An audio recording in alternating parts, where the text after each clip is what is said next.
الحمد لله رب العالمين.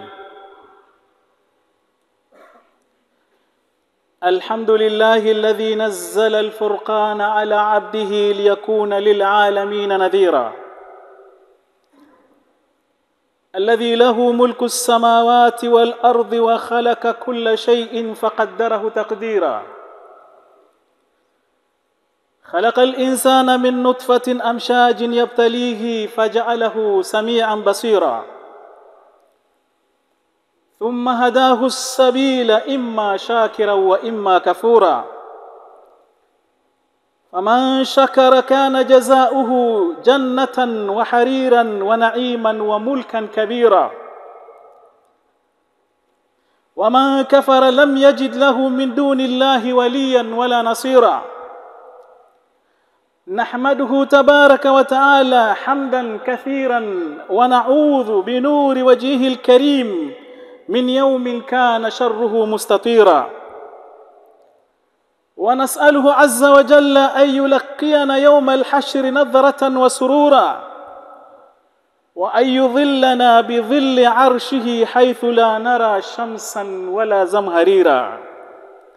وأشهد أن لا إله إلا الله وحده لا شريك له سبحانه، ما يفعل بعذابكم إن شكرتم وآمنتم وكان الله شاكرا عليما.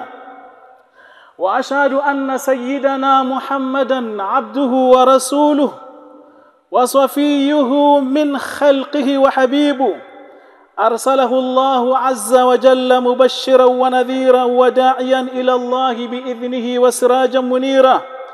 أوصيكم ونفسي بتقوى الله عز وجل. Ndugu zangu katika imani, baada ya kumuhimidi Allah subhanahu wa ta'ala na kumtakia rehema kipenzi chetu Mtume Muhammad sallallahu alayhi wasallam, naihusia nafsi yangu kama ninavyohusia na nyie kumcha Allah subhanahu wa ta'ala. Inna lilmuttaqina mafaza. Ibadallah, ndugu zangu katika imani, katika misingi ya dini yetu tukufu ya Kiislamu, mwanadamu anapofanya kosa kabla ya kujua, inakuwa hapatilizwi katika kosa hilo.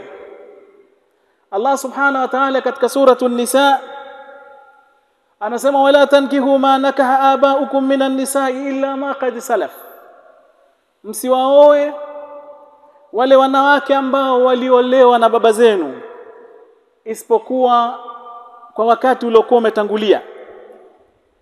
Wa hadhihi alqaida shar'iyya, hii ni kanuni ya kisheria, anna sharia la tulzim qabla alilm, kwamba sheria mtu anapokuwa hajui jambo la kisheria likoje, anakuwa halazimiki kisheria na anakuwa hapati dhambi. Wala hadha falau anna al-insana aslama fi badia, katika kauli hii, lau mwanadamu angelisilimu akiwa porini kule jangwani, baida, walam ya'lam an wujubi sawmi ramadhan, na akawa hajui kwamba saumu ya Ramadhani ni jambo la lazima, thumma alima baada dhalika fa innahu la yulzam biqada'i ma taraka min as-sawmi, kisha baadaye ndo akaja akajua kwamba saumu kumbe ni lazima, hata lazimishwa na sheria kulipa yale ambayo yamempita katika saumu, kwa sababu hajafikiwa na ilmu, hoja haijamsimamikia.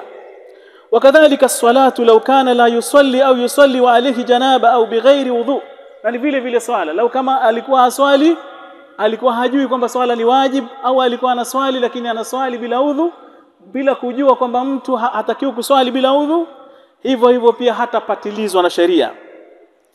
Fanikahu ma nakaha al-aba, mtu kuwaoa wanawake ambao waliolewa na babake, minan nisa fahisha, hilo ni jambo chafu. Allah subhanahu wa ta'ala anazungumza, innahu kana fahishatan wa maqtan wa sa'a sabila, ni jambo chafu na nafsi inaliona ni jambo chafu. Nafsi za wanadamu waliokuwa sawa sawa wanaliona hilo ni jambo baya. Wa huwa ashaddu al-bughdhi was-sabili as-sayyi, na ni jambo ambalo linachukizwa sana na Allah subhanahu wa ta'ala, jambo ambalo linamkera sana Allah subhanahu wa ta'ala, na ni njia isiyokuwa ya sawa sawa. Lakini laqad afa Allahu azza wa jalla amma salafa fihi nuzuli hadhihi al-aya, Allah aliwasamee wale ambao walikuwa wamewaoa wanawake waliokuwa wameolewa na baba zao aya hii ilipokuwa inateremka. litatma'inna an-nufus al-khaifa allati kanat fa'alat dhalika min qabl fala uqubata 'alayha, ili nafsi ambazo zilikuwa zimelifanya hili bila kujua hapo kabla, ili zipaweze kupata utulivu kwa kufahamu kwamba hazitaadhibiwa kisheria kwa sababu walikuwa hawajui. Walaysa yani dhalika anna ma salafa min al-aqd yabqa wa yuqarru alayhi al-insan, lakini hii haina maana kwamba hizo ndoa ambazo aya hii inateremka kwamba watu walikuwa wameoa wale waliokuwa wameolewa na baba zao, kwamba Uislamu utakiri na kwamba ndoa zile ziendelee. La, bali yajibu fasquhu wa tafriq, bali inapaswa ndoa zile kuvunjwa na kuwatenganisha kati ya mke na mume katika hali kama hii. Lianna hadha at-tahrim baqin lam yazul wasfu. Ndugu katika imani, hadhihi al-aya, aya hii tadullu ala anna nikaha al-maharim ashaddu min az-zina. Ndoa hii inafahamisha aya hii kwamba ndoa, mtu kumuoa mwanamke ambaye ni katika maharim, mwanamke ambaye hapaswi kumuoa kisheria, hilo dhambi yake ni nzito mbele ya Allah subhanahu wa ta'ala kuliko hata zina. Walihadha dhahaba kathirun min al-ulama anna man zana bimra'atin min maharimi, na kwa hivyo basi wanazuoni wengi wameenda katika kauli kwamba mtu ambaye atakayezini na mwanamke ambaye kisheria hapaswi kumuoa ni katika maharimu wake, fa innahu yurjamu walau kana ghaira muhsan, anapigwa mawe mpaka afe hata kama hajaoa.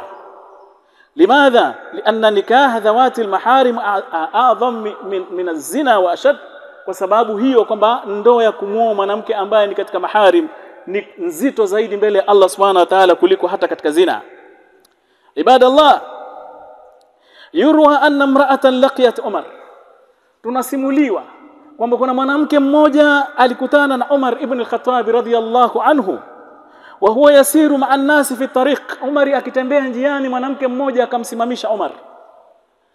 Umar akasimama kumsikiliza, tena wadala minha, akamsogelea sana mwanamke yule ili kumsikiliza vizuri anasemaje, asgha ilaiha, na akamsikiliza kwa umakini sana yule mwanamke. Na ilichukua muda mrefu kidogo ndo akawa amemaliza shida yake. Faqala lahu rajul, kuna mtu mmoja akamwambia, ya amira almu'minin, ewe amirul mu'minin, kwa nini umesimamishwa muda mrefu na huyu mwanamke na ukawa unamsikiliza? Kwa nini umetuchelewesha ya amira almu'minin? Qala waihaka, Umar akasema, atadiri man hiya, unamjua wale wako wewe, unamjua mwanamke huyu ni nani? Qala la, yule mtu akamwambia, ya amira almu'minin, mimi simjui huyu mwanamke ambaye umemsikiliza kwa muda mrefu kama hivi. Umar akasema, hadhi imra'atun sami'a Allahu shakwaha min fawqi sab'i samawat, mwanamke huyu unayemuona ni mwanamke ambaye Allah subhanahu wa ta'ala kasikia malalamiko yake na kilio chake kutoka juu ya mbingu 7. Subhanallah. Hadhi Khawla binti Tha'laba, huyu ni Khawla bintu Tha'laba. Wallahi law lam tansarif anni ila al-layli, wallahi lau asingeliondoka huyu, kama shida yake isingetimia kuanzia muda huu, na ilikuwa ni mapema, mpaka usiku ikawa shida yake haijaisha, Umar radhiallahu anhu anasema ningelimsikiliza mpaka usiku, ningesimamisha kidogo mazungumzo nikaswali swala ya faradhi alafu nirudi nisikiliza mpaka usiku, mpaka niwe nimeshatatua jambo lake. Huyu mwanamke Allah subhanahu wa ta'ala kasikia kilio chake kutoka katika mbingu 7, iweje mimi Umar nisimsikilize?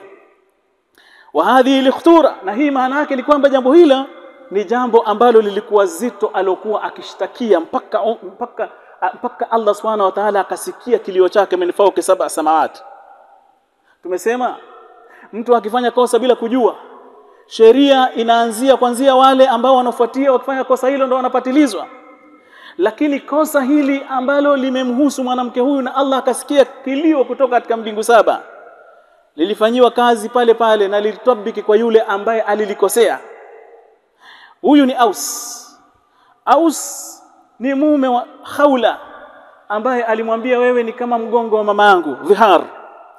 Allah subhanahu wa ta'ala hukumu ile ikamwangukia yeye na watakaokuja, na ni hukumu ambayo ni maarufu, inakuja kafara yake ni tahriru raqaba, kumwacha huru mtumwa, au siyamu shahrain mutatabi'ain, au kufunga miezi miwili yenye kufuatana, au it'amu 60 miskina, au kuwalisha masikini 60. Hadha ala man nazalat alayhi, ni kwa yule ambaye aya hii imeteremka kwake, nayo ni Aus. Wa ala kulli man dhahara zawjata, na juu ya kila ambaye atamwambia mke wake kwamba wewe ni kama mgongo wa mamangu. Sheria ikawa kwa jambo hili kwa uzito wake ikawa imetabikiwa kwake na kwa watakaokuja. Wa inni bihadha, nimeanza kwa utangulizi huu ili unipe mwangaza japo ayama maadudat wal fajr wa layali na ashri ya maisha. Wadhkuru Allah fi ayami maadudat, ayamu tashriqi zimekwisha, ayamu na ashir zimekwisha na ayamu tashriki zimekwisha na mahujaji huenda wameanza kurejea. Nimetanguliza haya ili niweze kusema ninataka kusema. Katika moja kati ya sherehe za Sunan Ibn Majah, mmoja wa wenye kusherehesha Sunan Ibn Majah ameleta hadithi ya Mtume Muhammad sallallahu alaihi wasallam. Mtume sallallahu alaihi wasallam anasema katika hadithi, al-ansaru shi'arun wan-nasu dithar. Ansar, watu wa Madina, ni nguo ya nje, shi'arun wan-nasu dithar. Ni ukiwaangalia ukifananisha na nguo ni sawa sawa na kama vile vest, na watu wengine ni nguo ya nje. Kwa nini Mtume sallallahu alaihi wasallam akasema hivyo? Alafu akaendelea, walau anna an-nas istaqbalu wadiyan au sha'ban wastaqbalat ansar, lau watu wangelifuata njia wakapita njia hii na watu wa Ansar wakafuata njia, Mtume sallallahu alaihi wasallam anasema la salaktu wadiya, ningefuata njia au bonde ambalo wamepita Ansar. Alafu akasema walaula alhijra, na lau kama si hijra la kuntu imran min al-ansar, ningetamani kuwa ni mmoja katika watu hao wa Madina ambao ni Ansar. Hadha alhadith, hadithi hii rawahu al-Imam al-Bukhari wa Muslim, ameipokea Imam Bukhari na Muslim. Wa fihi fadl al-ansar, ndani ya hadithi hii kuna ubora wa Ansar. Wa anna lahum fadlan ala ghayrihim, na wao wana ubora juu ya watu wengine. Wa hadha qalahu an-nabiy sallallahu alayhi wasallam lisababin, na Mtume sallallahu alayhi wasallam ameyasema maneno haya kwa sababu. Sikiliza vizuri kwa nini ameyasema Mtume maneno haya. An-nabiy sallallahu alayhi wasallam qassama al-ghanaim, Mtume sallallahu alayhi wasallam aligawa ghanaim, ngawira, yauma Hunain, siku ya Hunain, ambazo ngawira zilikuwa ni nyingi. Wa ata al-muallafata qulubuhum, akawapa Mtume sallallahu alaihi wasallam wale watu ambao walikuwa wamesilimu muda mchache, akawapa mali nyingi sana ili kuwalainisha nyoyo zao, hata yataqawa imanuhum, ili imani yao iweze kuwa madhubuti. Walladhina aslamu qadiman lam yu'tihim, Mtume sallallahu alaihi wasallam wale ambao walisilimu kabla hapo muda wa siku nyingi zimepita hakuwapa, na kama aliwapa kidogo sana. Jambo hili fatakallama baadhi shababi al-ansar, likawa limeleta kitu katika nyoyo za baadhi ya vijana wa Ansar. Labda Mtume kawapendelea muhajirun, ndugu zake kutoka Makka. Imekuwa ni hivi.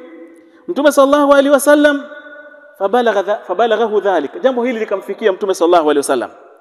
Lilipomfikia, fa amara sallallahu alaihi wasallam bi ayajtamiu fi khaymatin dhuribat lahum, Mtume sallallahu alaihi wasallam akaamrisha kwamba iandaliwe sehemu maalum, alafu waitwe azungumze nao watu wa Madina Ansar. Wakaja. Mtume sallallahu alaihi wasallam walipokuja akasema asiingie mtu yoyote katika kikao hiki isipokuwa watu wa Madina Ansar. Walipoingia na wameenea, Mtume sallallahu alaihi wasallam akawaambia, ma kalimatun balaghatni ankum, kuna maneno nimeyasikia kutoka kwenu, annakum kultum kadha wa kadha, mmesema kitu fulani na fulani, mmesema kwamba Mtume mimi nimewapendelea ndugu zangu kutoka Makka, maneno haya nimeyasikia, ni kweli? Wale watu wa umri mkubwa lam yatakallamu bi shay, wakanyamaza hawakusema chochote. Lakini kijana mmoja akasimama akamwambia Mtume, ghafara Allahu laka ya Rasulullah, Allah akusamehe ewe Mtume wa Allah, umewapa wazee wa Kikureishi, matajiri wa Kikureishi, na ukatuacha sisi. Mtume sallallahu alaihi wasallam akasema, laqad kuntum dhallala, mlikuwa mmepotea, fahadakumullahu bi, Allah akawaongoza kukupitia mimi. Akamwambia, wa kuntum ma'alatan fa aghnakumullahu bi, mlikuwa matajiri, mlikuwa hamna uwezo, Allah subhanahu wa ta'ala amewapa uwezo kupitia kwangu. Wa kuntum mutafarriqina fa jama'akumullahu bi, mlikuwa mapote kwa mapote, mlikuwa mnatofautiana, nilipokuja mimi Allah subhanahu wa ta'ala akawafanya neno lenu likawa moja. Subhanallah. Mtume akawaambia, ala tardhauna an yadhhaba an-nasu bisha, hamridhiki watu wachukue ng'ombe na mbuzi? hamridhiki hawa wachukue mali hizo walizochukua. Watadhhabuna birasulillahi fi rihalikum, hamridhiki wao kachukua mali alafu nyinyi mkarudi na mtume wa Allah sallallahu alayhi wasallam, mkarudi naye Madina, hamridhiki hilo? Mtume sallallahu alayhi wasallam baada ya kusema maneno haya akawaambia, mungelipatia lau mungelisema lau shi'tum laqultum, lau mungelitaka mungesemaje? Kunta taridan fa'awainaka, ulikuwa umefukuzwa kwenu Maka, huko ulipofika hapa tukakupa makazi, mungepatia. Mtume sallallahu alaihi wasallam anasema wa kunta faqiran nani, ulikuwa ni masikini na tukakufanya ukawa tajiri. Wa kunta akasema na mkasema mungepatia. Sallallahu alaihi wasallam wakalia sana Ansar mpaka ndevu zao zikatokota machozi. Mtume sallallahu alaihi wasallam akasema, ayuhan nas, enyi watu, ana utu nasa shatan wa ba'iran, mimi nawapa watu nawapa watu mbuzi na kondoo au na ngamia, na wagawia kwa ajili ya kuimarisha imani zao kwa sababu wamesilimu. Wa antum tadhhabuna binabiyillahi ila diyarikum, lakini nyinyi mnarejea na mtume wa Allah sallallahu alaihi wasallam kwenda katika majumba yenu, hamuoni hilo? Katika riwaya nyingine mtume sallallahu alaihi wasallam akasema, fa wallahi, mtume sallallahu alaihi wasallam akasema, wallahi mnachorejea nacho Madina khairun mimma yanqalibuna bihi, ni bora kuliko wanachoondoka nacho. Ndugu zangu katika imani, yataajabu alqari, mtu anayesoma anashangazwa anaposoma kitabu ambacho kinazungumzia Uislamu kati ya ujinga wa wafuasi wake na kushindwa kwa wasomi wake. Mtu anashangaa anaposoma kitabu hiki. Walimadha kataba alkatibu hadha alkitab, kwa nini ameandika kitabu hiki mwandishi alichoandika kitabu hiki? Ndugu zangu katika imani, Uislamu leo unakosa idara, Uislamu leo unakosa uongozi kwa mapana yake. Na mshairi mmoja katika zama za jahiliya anasema, la yasluhu an-nasu fawda la surata lahum, watu hawatasalimika na vurugu kama watakuwa hawana viongozi. Wazaka rajulun zukia rajul, kuna mtu mmoja alisifiwa mbele ya Umar ibn al-Khattab kwamba ni mtu mzuri. Faqala Umar akasema, hal anta jarul adna bih, hal anta jaruhu adna, wewe ni jirani yake? Alimsifia akamwambia ni mtu mzuri. Umar akasema, wewe ni jirani yake, taarifu masaa wa sabah, kwa kiasi kwamba unamjua asubuhi yukoje na jioni yake ikoje. Jirani anamjua vizuri jirani yake, wewe ni jirani yake. Umar ibn al-Khattab yule bwana akasema la. Umar akasema, hal amiltahu fi dirham wa dananir, je, ulishawahi kufanya naye biashara katika pesa, mambo ya fedha? Ulishawahi kufanya naye biashara kwa mjua mtu yukoje? Akasema la ya amira almu'minin. Umar akamwambia, al rafaqtahu fi safar alladhi yankashifu fi akhlaqun nas, ulishawahi kusafiri naye siku moja mpaka unasema hivyo? Kwa sababu safari inafunua tabia za watu. Ukitaka kumuona mtu alivyo, tabia yake halisi ilivyo, ni unaposafiri naye, hasa usiku unaposafiri naye, na pengine awe amekaa na msichana. Ulishawahi kusafiri naye? Na pengine amevaa kanzu lakini amekaa na msichana, alafu kwenye gari kuna giza. Ulishawahi kusafiri naye mtu huyo? Subhanallahul azim. Nafikiri mnafahamu tunachosema. Hal taarifu la'allak, Umar akamwambia la'allaka ra'aytahu yarka'u rak'atin fil masjid, pengine wewe uliwahi kumuona tu anasujudu sana, akiswali sana msikitini. Katika riwaya nyingine Umar akamwambia, hal kanat bainaka wa baina khusuma, ulishawahi kugombana naye ukamuona ni mtu wa namna gani? Ukitaka kumjua mtu tabia zake sikoje, gombana naye utamjua. Umar akamwambia, yule bwana akamwambia Umar, hapana. Umar akamwambia, je, umeshawahi kumpa amana akakuhifadhia mtu huyo? Akasema la. Umar akamwambia, basi humjui. Umar akamwambia humjui. A'udhu billahi minash shaitanir rajim. Ya ayyuhalladhina amanu udkhulu fi silmi kaffatan wa la tattabi'u khutuwati ash-shaytani innahu lakum aduwwun mubin. Barakallahu li wa lakum bil Qur'anil azim wa nafa'ani wa iyyakum lima fihi min al-ayati wadh-dhikril hakim. أقول ما تسمعون وأستغفر الله لي ولكم فاستغفروه إنه هو الغفور الرحيم وهو البر الكريم. الحمد لله رب العالمين، والصلاة والسلام الأتمان الأكملان على خاتم الأنبياء وإمام المرسلين نبينا محمد صلى الله عليه وسلم. أما بعد، أوصيكم ونفسي بتقوى الله عز وجل. baada ya kumhimidi Allah subhanahu wa ta'ala na kumtakia rehema mtume wetu Muhammad sallallahu alaihi wasallam, naihusia nafsi yangu kwa mara nyingine kama ninavyohusia na nyinyi kunako suala zima la kumcha Allah subhanahu wa ta'ala. ayuha laimma, enyi maimamu, waman bimathabati laimma fi, na watu ambao mnataka kufanana na maimamu. Maimamu tunao na watu wanaofanana na maimamu ni wengi, na walimu ni maimamu katika chuo hiki. Katika mwaka ambao mji wa Madina ulisibiwa na njaa kubwa kiasi ilifikia pahala mpaka watu wakafikia kula magome ya miti, unaitwa Amur Ramada. Siku moja ikawa Umar akiwa amirul mu'minin, chakula chake kikubwa ni mkate, tena mkavu. Amekula mikate mpaka tumbo likawa linaunguruma, radiyallahu anhu. Wa fi yawmin min al-ayami naharu, kuna siku katika siku walimchinja jazuran, walimchinja ngamia mmoja, ngamia wa umri wa katikati.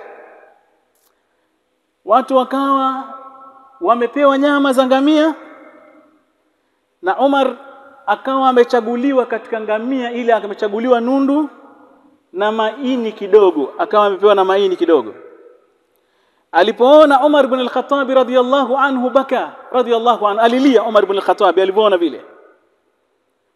Akauliza, min aina lakum hadha, anajua lakini alimepata wapi hii sehemu ya nundu na haya maini, mmeyapatia wapi?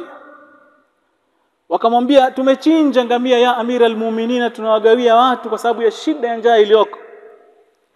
Umar ibn al-Khattab radiyallahu anhu akasema, bakh, acheni, msinipe. Kwa nini? Akasema, bi'sal wali ana, mimi ni kiongozi mbaya. Bi'sal wali ana, mimi ni kiongozi nisiokuwa na mfano wangu, mimi ni kiongozi mbaya. In akaltu atyabaha wa at'amtu nasu karadisaha, ikiwa nitakula vizuri nyama nzuri kutoka katika ngamia alafu nikawalisha watu mifupa. Bi'sal wali ana, subhanallahul azim. Madha narju, kwa kisa hiki, madha narju min imamin, tunatarajia nini kwa imam ambaye amechukua ndoo 2 za nyama za udhuhiya, wa ata al-ma'mumin, na akawapa maamuma kila mmoja akampa robo kilo, tunatarajia nini katika hilo? Wa madha narju min a'immatin ba'u luhum al-adhahi fi ghairi makanin, tunatarajia nini kwa maimamu wengi wasiohesabika ambao wameuza nyama za udhiya mwaka huu? Madha narju minhum, madha narju min unasin qadirina ala dhabhi, tunatarajia nini kwa watu ambao wana uwezo wa kuchinja?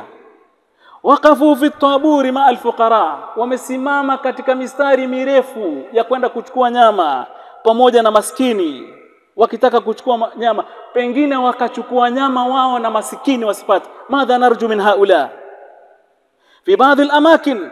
Ndugu zangu katika imani, katika baadhi ya sehemu, hata hapa Morogoro, baadhi ya watu wenye uwezo wamelipia nyama, ikawa watu wawili wanapewa ng'ombe mzima, wanakatiana katikati, halafu maskini wakawa wamesimama juani asubuhi mpaka jioni wasipata hata robo kilo. Madha narju min haula, tunatarajia nini?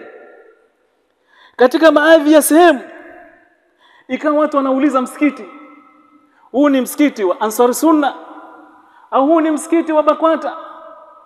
Basi watakapojibiwa wanajua wanapeleka nyama ile katika msikiti upi. Madha narju min haula, tunatarajia nini kwa watu Mwanza, watu ambao kwa uchoyo wao na ubakhili wao wamechinja kondoo, sehemu moja imechinjwa kondoo zaidi ya 100, wakabania kondoo wale mpaka jioni wasiwagawie watu. Baadaye wanauliza kwamba wawagawie watu gani, wanapoonyeshwa sehemu walipopeleka pale, wanafikisha pale kondoo wale wanaanza kuchunwa tu. Watu wanaopima nyama wamefika pale, kondoo 80 wametupwa, wameharibika. Madha narju min haula, kondoo 80 wametupwa, wameharibika. Subhanallah, la hawla wala quwwata illa billahi al-aliyyil azim. Ikiwa kuna misiba, huu ndo msiba wa inna lillahi wa inna ilayhi raji'un. Na hii kana al-adhah, achana na vichinjwa vya udhiya ambavyo vinachinjwa chini ya umri. Sasa hivi inaonekana wanyama wengi wanaochinjwa wako chini ya umri wa kuchinjwa kisheria. Watu wanatoa mali zao huko Uturuki kiasi kikubwa kwa ajili ya kuchinja wanyama wakubwa, lakini sijui ni nini kinaendelea mpaka wanachinjwa wanyama ambao wako chini ya umri wa kisheria. Subhanallahul azim. Yani kufuatilia ng'ombe mmoja, wale wageni wanatoa takriban dola 850 kwa ajili ya ng'ombe mmoja. Unapozungumza dola 850 unazungumza 1,600,000, karibia 1,700,000. Ng'ombe wanaochinjwa sasa hivi ni ng'ombe wa 500,000, akizidi sana na mtu anaumia ni ng'ombe wa 750,000 mwisho. Wallahi, hivi kweli hawa watu hawali moto? Hawali moto? Hawako katika kundi la wale innal ladhina yakuluna amwala liyatama dhulman inma yakuluna fi butunihim nara wa sayaslawna sa'ira? Hawa watu hawali moto watu hawa. Kama ng'ombe, kama ukitoa na gharama zingine, sema mikono, pesa imepita hapa na pale, tuseme itabaki ng'ombe anataka kununuliwa ni ng'ombe wa 1,500,000, ni ng'ombe wa hakika. Sasa hivi watu wanakaribia kuchinja ndama, watu wanachinja mbuzi ambaye bado hajaacha kunyonya, mtoto wa mbuzi hajaacha kunyonya. Kwa nini? Na ukiuliza mbuzi, pengine mbuzi moja watu wanapewa 240,000. Hadhihi musiba ma baada musiba, inna lillahi wa inna ilayhi raji'un. Nini maana yake? Maana yake ni kwamba kuna watu hii nayo imekuwa ni biashara yao na hawaguswi katika biashara hiyo, na hata ukiwagusa ugomvi ni mkubwa, na hata kuroga wako tayari kuroga kwa ajili ya biashara hii, wabaki katika biashara hii. Subhanallah. Wala rubama, kwa kumalizia hutuba yetu ndugu yangu Muislamu, wala rubama, huenda ng'ombe hizi na mifugo hii inaochinjwa ambao Waturuki, ndugu zetu Waturuki wanachinja, huenda ng'ombe hizi sasa hivi zimeingia pia hata katika kampeni za kisiasa. Ukasikia ng'ombe wa mbunge fulani, min aina lahu hadha, ametolea wapi mbunge ng'ombe hizi, ametolea wapi? Kusikia ng'ombe wa mbunge fulani. Fal adhahi, hizi udhiya, ng'ombe wanyama udhiya millat abina Ibrahim, ni mila ya baba yetu Ibrahim, walaysa milla al-atrak, wala si mila ya Waturuki. Watu sawa nafikiria kwamba ni Waturuki ndio wana jukumu peke yao la kuchinja. Allah subhanahu wa ta'ala anasema, man yarghabu an millati Ibrahima illa man safiha nafsahu wa laqad istafainahu fid dunya wa innahu fil akhirati lamina as-salihin. Ndugu yangu katika iman, haulai al-atrak, hawa Waturuki wanaochinja, baadhuhum masakin, baadhi yao ni maskini. Usifikiri wote wana uwezo kama hivyo. Ni kwamba wanajua fadhila za kuchinja, wanajichanga kidogo kidogo mwaka mzima, mpaka wanachinja watu 7 wanamchinja mnyama. Wanachanga, wananunua kwa kutarajia thamani kubwa na thawabu wanaopata kwa Allah subhanahu wa ta'ala. Na amini mimi niliosimama hapa, kwa mfano hapa chuoni hakuna walimu 7 ambao wanashindwa kununua ng'ombe mmoja na kuchinja, wakachanga alafu wakanunua. Naamini hivyo, naamini bila jidal, inawezekana bila jidal kabisa. Bali hata wanafunzi, baadhi ya wanafunzi wanaweza, wanafunzi 7 kununua ng'ombe na wakamchinja. Kwani hawako sawa sawa? Lakini kwa nini? Kwa nini? Kwa sababu katika mambo ambayo anayachukia Allah subhanahu wa ta'ala ni man'an wa hat. Ni mtu ambaye anazuia lakini yeye anachukua, hataki kutoa lakini yeye anachukia. Waliyadul ulya khairun min aliyadi sufla, na mkono wa juu ni bora kuliko mkono wa chini. Hayo ni katika adhahi, lakini tunakwenda mbali zaidi ya hapo. Hata katika miasasati ya haji, taasisi zinazopeleka watu katika hija, zina makorokoro ya kutosha na makando kando ya kutosha. Madha yuslihu at-ta'am, wakati mwingine wanakwambia wanachukua pesa za watu. Sasa hivi watu wanakwenda kwa milioni 14, 15 kwenda kuhiji. Anawaambia kutakuwa na semina na watu mtaongozwa kila sehemu, watu wasiharibu hija zao. Mtu hajawahi kuhiji hata mara moja, wanakwenda kule wanawatelekeza watu. Mtu hajui hata anafanyaje Safa na Marwa, mtu hajui tawafu anatufu vipi, huku wamechukua pesa nyingi na waliwaahidi kwamba watawaelekeza. Ndio msiba ambao tunao katika umma wa Kiislamu. Madha yuslihu at-ta'am idha fasada al-milh, chakula kitapendeza na nini ikiwa chumvi yenyewe ndiyo iliyoharibika. Wa min al-ahamiyatu bimakan, ndugu yangu katika imani, na katika mambo ambayo ni muhimu na la mwisho hili ambalo ni mambo ya kuzingatia na linawezekana, kuna umuhimu wa kuanzisha ranchi maalumu kwa ajili ya kufuga mifugo hao ambao watachinjwa kwa ajili ya udhiya. Ranchi ya Kiislamu, ardhi zilizonazo ni kubwa. Hata chuo hiki cha kwetu Muslim University of Morogoro kina ardhi kubwa kabisa ya kutosha, na kuna baadhi ya watu wana ardhi kubwa. Unaweza kuta mtu ana eka mpaka 10,000. Inawezekana sana kukawa na mradi maalumu ambao watafuga ranchi ya wanyama wa udhiya. Hapo ranchi hiyo itakapoanza, kama inaweza kuanza, na Uislamu ni dini ambayo ni dini ya uchumi pia vile vile, na dini ambayo inaleta mbadala. Ranchi hiyo ikianza, tutakuwa tumesalimika sana na sasa hivi wasiwasi tulionao. Sasa mtu anauliza huyu mnyama mara amekata masikio, mara sijui pembe zikoje.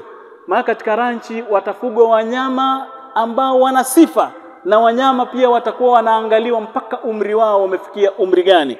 Yote haya yanawezekana baada ya kumswalia mtume wetu Muhammad sallallahu alayhi wasallam. Inna Allaha wa malaikatahu yusalluna ala an-nabii sallallahu alayhi wasallam ya ayyuhalladhina amanu sallu alayhi wa sallimu taslima. Inna Allaha wa malaikatahu yusalluna ala an-nabii ya ayyuhalladhina amanu sallu alayhi wa sallimu taslima.